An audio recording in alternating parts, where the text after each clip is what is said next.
¿Te has preguntado alguna vez cuál fue el fruto prohibido del cual comieron Adán y Eva? ¿Sigues creyendo aún que es una manzana? En el video de hoy voy a hablarte de este concepto. ¿Cuál fue exactamente el fruto del cual comieron Adán y Eva y por qué es tan importante, sí, saberlo? Porque realmente hay un misterio alrededor de esto, y el primer misterio es que la misma Biblia no nos quiso revelar la identidad de este fruto. Si bien se dijo que era el árbol del conocimiento del bien y del mal, no nos dijo qué es lo que comieron. Estamos muy influenciados por lo que solemos ver todo el tiempo. Una manzana comida, vemos cuadros donde Adán está comiendo la manzana en el arte durante la historia, pero realmente entendemos y sabemos que la manzana prohibida no es más que un mito, y de una cosa podemos estar seguros: no fue una manzana. Pero ¿qué sí fue y cómo esto te afecta a ti hasta el día de hoy? Y yo sé que muchos de ustedes me dirán: bueno, pero entonces ¿tú cómo lo sabes si no está escrito en la Biblia? Y es que para eso tenemos la tradición oral que ha pasado de generación en generación del pueblo de Israel.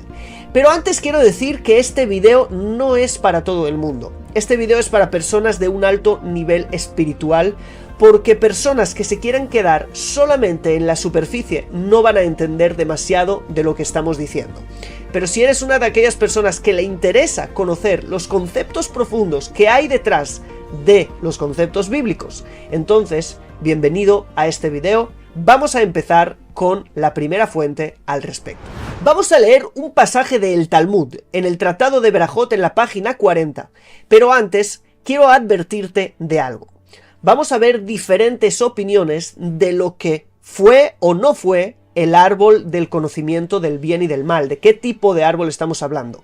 Pero quiero decir que también ellos no es que pensaron que realmente ese árbol era una vid o un árbol de higos. No es lo que ellos pensaron. Lo identificaron con ese árbol porque hay un mensaje muy importante en ese árbol que significa y simboliza algo. Pero realmente tenemos que saber que probablemente ni siquiera estamos hablando de un árbol tal y como lo conocemos nosotros. Porque en hebreo la palabra árbol, que es la palabra etz, es el masculino de otra palabra que en femenino es etzá. Etzá es un consejo. Y cuando estamos diciendo que ellos de alguna manera introdujeron un fruto de un árbol, estamos hablando que introdujeron un consejo, una sabiduría. Algo que ahora pasaría a ser parte de ellos en su vida. Estaban introduciendo un nivel de conciencia, una forma de pensar y una forma de ver el mundo. Y esto metafóricamente se ve como un árbol. Y muchos me diréis: pero bueno, en la Biblia sí está escrito que era un árbol, no está escrito que era un consejo, una sabiduría. La verdad es que tenemos que entender que todo este capítulo 2 y 3 del libro del Génesis es metafórico. ¿Y por qué sabemos que es metafórico? Porque el jardín del Edén, llamado en hebreo Gan Eden, no es más que un lugar espiritual. Y el mundo espiritual no tiene formas, no tiene materia. Y si no tiene materia, ¿qué hacen todos esos árboles allí? Pues estos no son más que representaciones de conceptos espirituales que aquellos que saben profundizar en el idioma original y en la sabiduría profunda que hay detrás de cada versículo, pueden comprender cosas para este mundo real también. Digamos que en el jardín del Edén está la raíz espiritual de la realidad que vemos aquí, de la realidad física. Y cuando estamos hablando ahí de árboles, no estamos hablando de árboles como los de aquí. Estamos hablando de otra cosa completamente. Entonces debemos saber que cuando hablamos de que este árbol era, por ejemplo, una vid o era otra cosa, no estamos más que, de alguna manera, intentando entender el concepto espiritual a través de algo material que hay aquí, ¿sí? La Torá nos habló de árboles porque los árboles son aquello, ¿sí?, que ya en el lenguaje hebreo equivale a los conceptos de sabiduría, ¿sí?, a los conocimientos, ¿sí?, etzá, como expliqué algo, que yo puedo tomar e introducir y hacer parte de mí y de mi crecimiento. A partir de entender que es un árbol, puedo entender el concepto espiritual que había allí, no porque allí había un árbol. Y a partir de aquí es tu decisión, si querer seguir profundizando en los conceptos o preferir quedarte en los conceptos superficiales, ¿sí? Muchas veces infantiles, que se leen en lo literal solamente. Porque una de las cosas que sabemos los que conocemos el hebreo bíblico es que el hebreo bíblico son puertas a lo conceptual detrás de lo literal, y que en el hebreo no puede existir solamente literal, que la Torá no es un libro solamente literal. Y me vas a decir, entonces toda la Torá son metáforas. La respuesta es no. Hay veces que son metáforas, sobre todo cuando se habla de conceptos espirituales. Por ejemplo, que los ángeles tienen alas. Los ángeles no tienen forma, por lo tanto no pueden tener alas. ¿Y por qué se dice que tienen alas? Porque las alas de aquí abajo me van a ayudar a comprender la simbología del concepto espiritual de los ángeles, no porque éstas las tengan de verdad. Entonces, cuando se habla de conceptos espirituales como el jardín del Edén, o los ángeles, o cualquier otra cosa que sea espiritual, se habla de ellas a través de metáforas. Cuando se habla de algo físico, por ejemplo, que Abraham salió de Ur Kasdim, ¿sí? De Ur de los Casdeos, para llegar a la tierra de Canaán, eso es literal. Aprovecho esta pausa de unos pocos segundos para contarte cómo puedes hacer que los mejores rabinos, maestros y guías espirituales de Israel sean tus mentores. Y es haciendo clic aquí abajo, informándote más acerca de la Academia Co-Creadores, la academia de crecimiento personal y espiritual según la visión de la Kabbalah y el judaísmo más grande de Internet. Y sin más, vamos a la primera fuente, en el Tratado de Berajot, página 40. Allí hay 3 opiniones de qué era ese árbol del conocimiento del bien y del mal. La primera opinión es la de Rabbi Meir, que nos dice que era una vid, porque de la vid salió después también mucho mal. Es el que empiezas comiéndolo y te puede llevar a muchas cosas negativas, ¿sí? El vino. Preguntárselo si no a Noé, que eso también le llevó a muchas cosas, y eso es lo que el Talmud también trae allí como prueba de que era la vid. Es importante que sepas que en hebreo vid es llamada gefen. Gefen empieza por Gimel y después veremos por qué es importante. Luego tenemos la opinión de Rabbi Nehemia, que dijo que era una teena, es decir, un higo. ¿Cómo él sabía que era un higo? Dice, porque después, cuando en el capítulo 3, verso 7, dice que se cosieron, ¿sí?, hojas de higos. Entonces, si se cosieron hojas de higos es porque había ahí higos. Y dijo, el árbol con el que rectificaron, ¿sí?, lo malo que habían hecho, era segundamente el árbol con el cual se corrompieron. Después hablaremos de eso. Y número 3 era la jitá, el trigo. Después hablaremos, el trigo en realidad no es un árbol. ¿Cómo podemos decir que era un trigo? Esa es la opinión de Rabbi Yehudá en el Talmud, la jitá, el trigo. Si te has fijado, hay algo muy interesante en esta parte del Talmud, y es que las 3 palabras, ¿sí?, que son gefen, jita y teena, forman las iniciales het, gimel, tav, que son también las iniciales de las 3 sefirot intermedias del árbol de la vida, Gesed, Gevurah y Tiferet. ¿Piensas que esto es casualidad? Yo personalmente no creo que lo sea. Por eso vamos a intentar introducirnos en la opinión de cada uno, cuál es el mensaje profundo y qué nos quiere decir cada uno, si es una vid, o si es un higo, o si es trigo. Eso nos va a llevar a conocer mucho más en profundidad cuál es el mensaje detrás de cada opinión. Antes de empezar, también hay otro midrash separado a esta parte del Talmud, que los sabios nos dicen que el árbol era el etrog. Sí, el fruto era el etrog, y esa sería una 4ª opinión dentro de los sabios. Estamos hablando de literatura de hace entre 1500 y 2000 años de antigüedad. Vamos ahora con la primera opinión, el gefen, que es la vid. La vid, como sabemos, de ella se extrae el vino. Y el vino hace algo muy interesante. El vino, cuando uno lo toma, le empieza a distorsionar los límites. ¿Sí? Los límites que tú tienes de forma natural, cuando tomas vino, estos se distorsionan por completo y uno puede pasar muy fácilmente todos los límites habidos y por haber después de tomar demasiado vino. Y creo que este es el mensaje. Y por eso es que eligieron Geffen con Geburah, ¿sí? Que equivale a la sefirá de Geburah. Porque la Geburah son los límites. Dentro de la, digamos, la explicación cabalística de lo que es Geburah es la capacidad de poner límites. Alguien riguroso, que tiene rigor, que pone leyes, que pone límites. ¿Sí? Eso es lo que representa esa sefirá. Y eso es realmente en lo que fallaron, en los límites. Es muy interesante en dónde hubo, de alguna manera, algo de ir más allá de los límites. Está escrito que el vino alegra el corazón del hombre.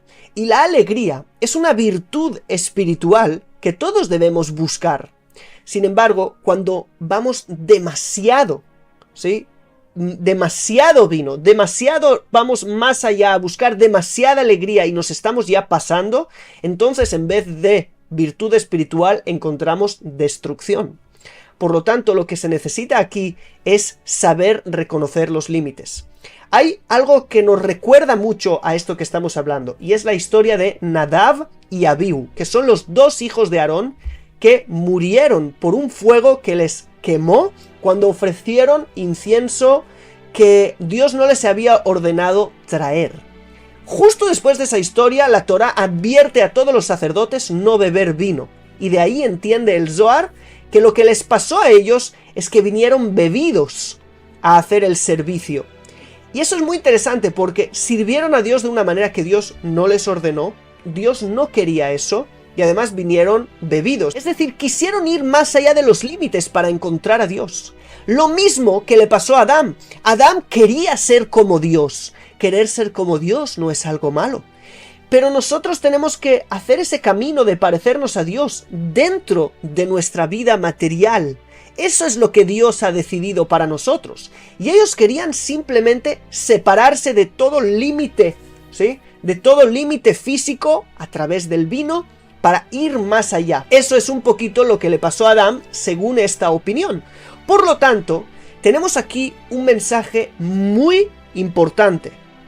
Todos tenemos deseos de apegarnos, alinearnos con lo divino, de ser más espirituales, pero no todos los caminos son válidos. Caminos que te inciten a ir más allá de los límites, a desprenderte de todo límite, de no entender que hay un camino aquí en el mundo físico, no un camino de separación total, no un camino de extremo. Eso nos puede llevar muy lejos a lugares muy negativos, y este puede ser el primer pecado de la humanidad, según esta opinión, que el fruto fuera esto. Vamos con la segunda opinión, la Te'ená, el higo.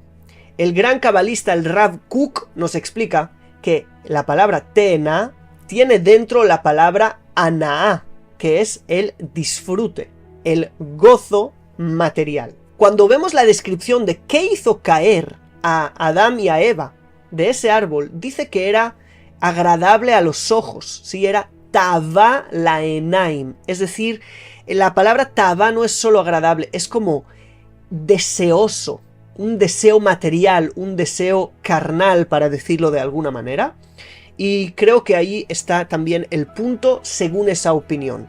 Estamos hablando de Te'ená y estamos hablando de Tiferet en las Sefirot. Tiferet hablan de un equilibrio entre la columna del medio de la Sefirot. En Tiferet está en el centro, es como el corazón, y representa el equilibrio máximo entre lo de arriba y lo de abajo, lo de la derecha y lo de la izquierda. Estamos hablando entonces de un equilibrio entre lo material y lo espiritual, el amor y el temor, el deseo y el reservarse del mismo.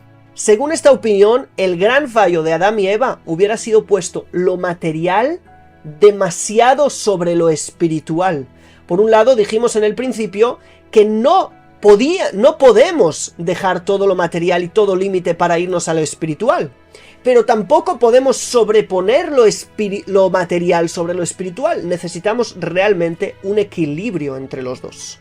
Y con esto vamos a la tercera opinión, que es la opinión de la Jitá. Y Jitá es el trigo.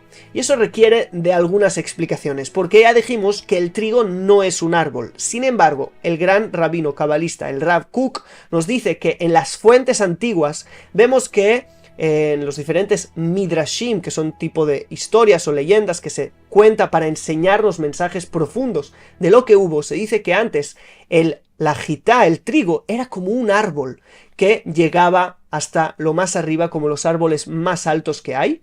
Y no solo eso, sino que de alguna manera no se necesitaba extraer el trigo y trabajarlo tanto para llegar a tener un pan o una galleta, sino que ya era comestible directamente. Es decir, el fruto era directo, no necesitaba de un proceso en el medio.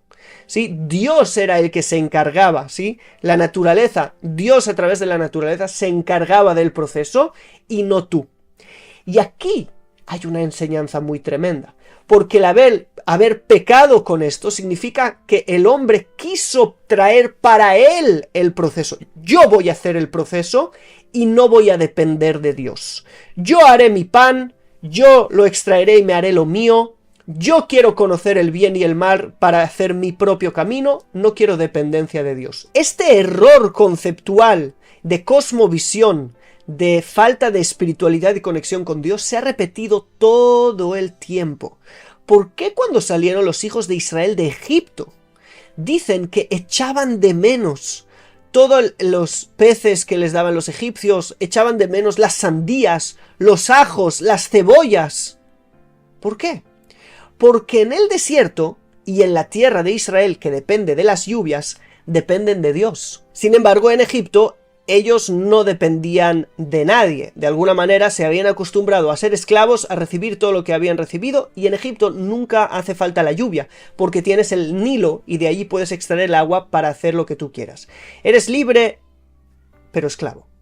Mientras que con el Creador puede ser que esto te lleve a algún tipo de subyugación, pero entonces eres realmente libre, es completamente al revés. Así pues, Jitá equivale a la sefirá de Gesed, que empieza con la misma letra, porque Gesed nos habla de la bondad del Creador, de depender de esa bondad, de esperar esa bondad, de saber que estoy aquí co-creando mi realidad, no creando mi propia realidad.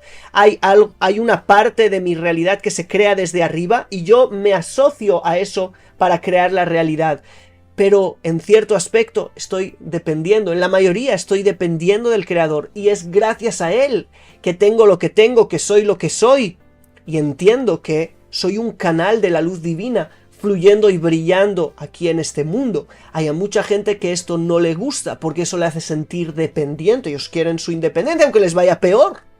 Lo mismo pasó más después cuando pidieron un rey, ¿sí? Un rey, y no quisieron más al profeta Samuel y pidieron al rey Saúl que sea un rey como el resto de las naciones, etc.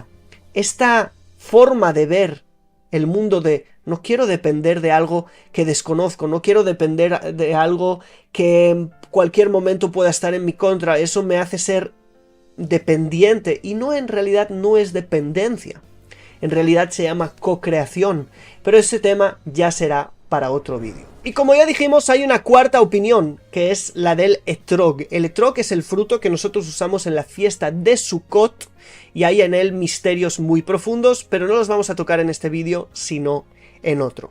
Espero que este vídeo te haya gustado, que hayas aprendido, que hayas crecido espiritualmente, y quiero que me digas en los comentarios cuál de los tres mensajes te ha gustado más.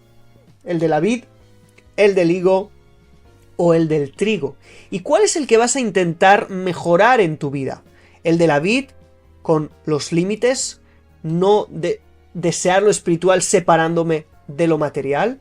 ¿O al revés, el de el higo, de no imponer lo material sobre lo espiritual y darle lugar a lo espiritual? ¿O del trigo, donde vas a dejar más a Dios actuar en tu vida, vas a tener más confianza y fe, y vas a querer tener menos las cosas bajo control, y vas a fluir más como un río con la voluntad divina? Si quieres saber más acerca de la Biblia, desde su idioma original, desde los conceptos profundos que nos revelaron los sabios de Israel, desde la Kabbalah y mucho, mucho más, quiero que hagas clic aquí abajo en el link para ver nuestro segundo nivel de la membresía, donde tienes el curso Los Tesoros de la Torá, donde un año entero te acompaño a ver los 52 puntos principales de toda la Torá o el Pentateuco, los 5 primeros libros de la Biblia, que son de alguna manera la raíz de todo el resto, y si tú aprendes esos 52 conceptos, tu visión de toda la Biblia se revolucionará hasta un punto que ya nunca podrás ser el mismo. Ni tú, ni tu comprensión del Creador, ni tu comprensión de las Escrituras Sagradas. Así que, si te interesa, lo tienes aquí abajo en el link. Suscríbete al canal si no lo has hecho antes, like como siempre, y nos vemos en el próximo video. Shalom.